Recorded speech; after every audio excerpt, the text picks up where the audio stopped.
श्री गणेशाय नमः। चंचुला की प्रार्थना से ब्राह्मण का उसे पूरा शिव पुराण सुनाना और समय अनुसार शरीर छोड़कर शिवलोक में जा चंचुला का पार्वती जी की सखी एवं सुखी होना। ब्राह्मण बोले, नारी, सौभाग्य की बात है कि भगवान शंकर की कृपा से शिव पुराण की इस वैराग्य युक्त कथा को सुनकर तुम्हें समय पर चेत हो गया है। ब्राह्मण पत्नी, तुम डरो मत, भगवान शिव की शरण में जाओ। शिव की कृपा से सारा पाप तत्काल नष्ट हो जाता है। मैं तुमसे भगवान शिव की कीर्ति कथा से युक्त उस परम वस्तु का वर्णन करूंगा जिससे तुम्हें सदा सुख देने वाली उत्तम गति प्राप्त होगी। शिव की उत्तम कथा सुनने से ही तुम्हारी बुद्धि इस तरह पश्चाताप से युक्त एवं शुद्ध हो गई है। साथ ही तुम्हारे मन में विषयों के प्रति वैराग्य हो गया है। पश्चाताप ही पाप करने वाले पापियों के लिए सबसे बड़ा प्रायश्चित है। सत्पुरुषों ने सबके लिए पश्चाताप को ही समस्त पापों का शोधक बताया है। पश्चाताप से ही पापों की शुद्धि होती है। जो पश्चाताप करता है वही वास्तव में पापों का प्रायश्चित करता है, क्योंकि सत्पुरुषों ने समस्त पापों की शुद्धि के लिए जैसे प्रायश्चित का उपदेश किया है वह सब पश्चाताप से संपन्न हो जाता है। जो पुरुष विधि पूर्वक प्रायश्चित करके निर्भय हो जाता है पर अपने कुकर्म के लिए पश्चाताप नहीं करता, उसे प्रायः उत्तम गति नहीं प्राप्त होती। परंतु जिसे अपने कुकृत्य पर हार्दिक पश्चाताप होता है वह अवश्य उत्तम गति का भागी होता है, इसमें संशय नहीं। इस शिव पुराण की कथा सुनने से जैसी चित्त शुद्धि होती है वैसी दूसरे उपायों से नहीं होती। जैसे दर्पण साफ करने पर निर्मल हो जाता है, उसी प्रकार इस शिव पुराण की कथा से चित्त अत्यंत शुद्ध हो जाता है, इसमें संशय नहीं है। मनुष्यों के शुद्ध चित्त में जगदम्बा पार्वती सहित भगवान शिव विराजमान रहते हैं। इससे वह विशुद्ध आत्मा पुरुष श्री शाम सदाशिव के पद को प्राप्त होता है। इस उत्तम कथा का श्रवण समस्त मनुष्यों के लिए कल्याण का बीज है। अतः यथोचित अर्थात शास्त्रोयुक्त मार्ग से इसकी आराधना एवं सेवा करनी चाहिए।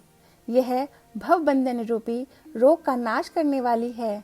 भगवान शिव की कथा को सुनकर फिर अपने हृदय में उसका मनन एवं निधिध्यासन करना चाहिए। इससे पूर्णतः चित्त शुद्धि हो जाती है। चित्त शुद्धि होने से महेश्वर की भक्ति अपने दोनों पुत्रों अर्थात ज्ञान और वैराग्य के साथ निश्चय ही प्रकट होती है। तत्पश्चात महेश्वर के अनुग्रह से दिव्य मुक्ति प्राप्त होती है, इसमें संशय नहीं है। जो मुक्ति से वंचित है उसे पशु समझना चाहिए, क्योंकि उसका चित्त माया के बंधन में आसक्त है। वह निश्चय ही संसार बंधन से मुक्त नहीं हो पाता। ब्राह्मण पत्नी, इसीलिए तुम विषयों से मन को हटा लो और भक्ति भाव से भगवान शंकर की इस परम पावन कथा को सुनो। परमात्मा शंकर की इस कथा को सुनने से तुम्हारे चित्त की शुद्धि होगी और इसमें तुम्हें मोक्ष की प्राप्ति हो जाएगी।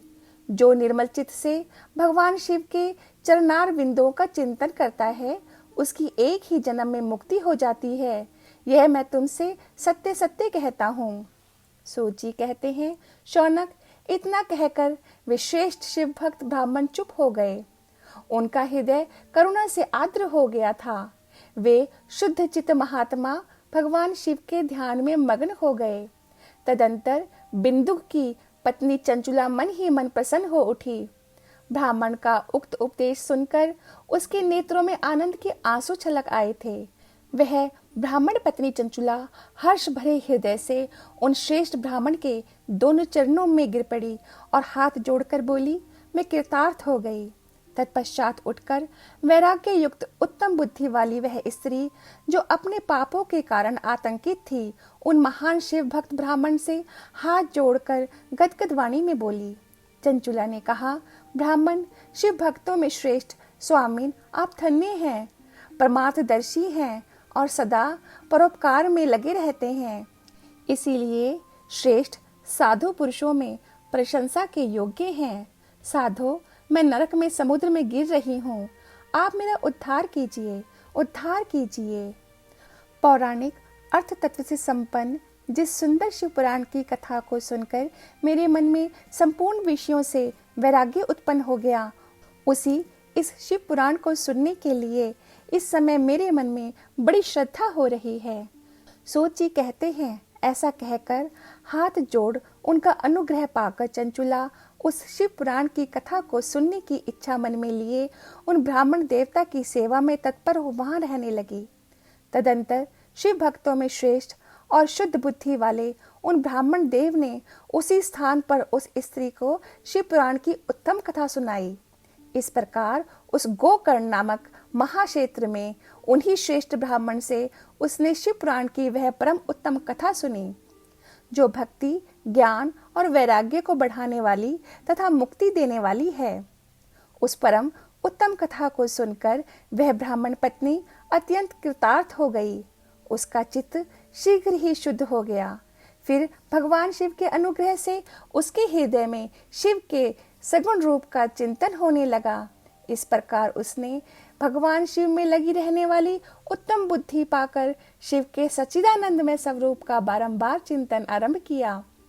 तत्पश्चात समय के पूरे होने पर भक्ति, ज्ञान और वैराग्य से युक्त हुई चंचुला ने अपने शरीर को बिना किसी कष्ट के त्याग दिया।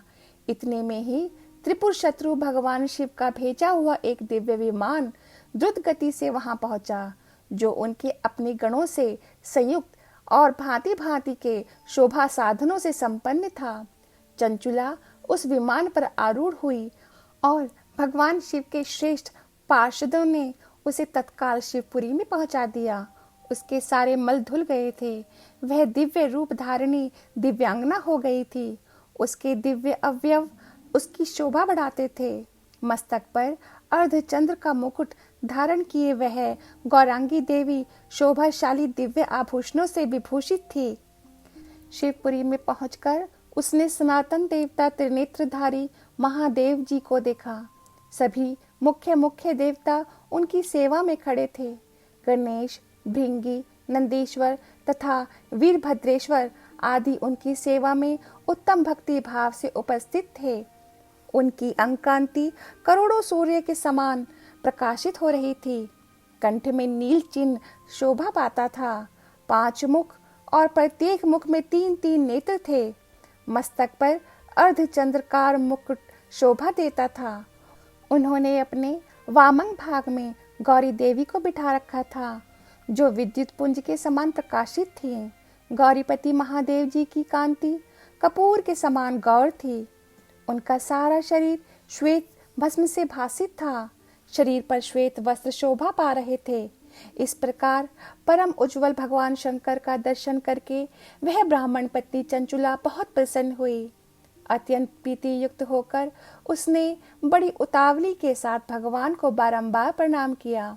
फिर हाथ जोड़कर वह बड़े प्रेम, आनंद और संतोष से युक्त हो विनीत भाव से खड़ी हो गई।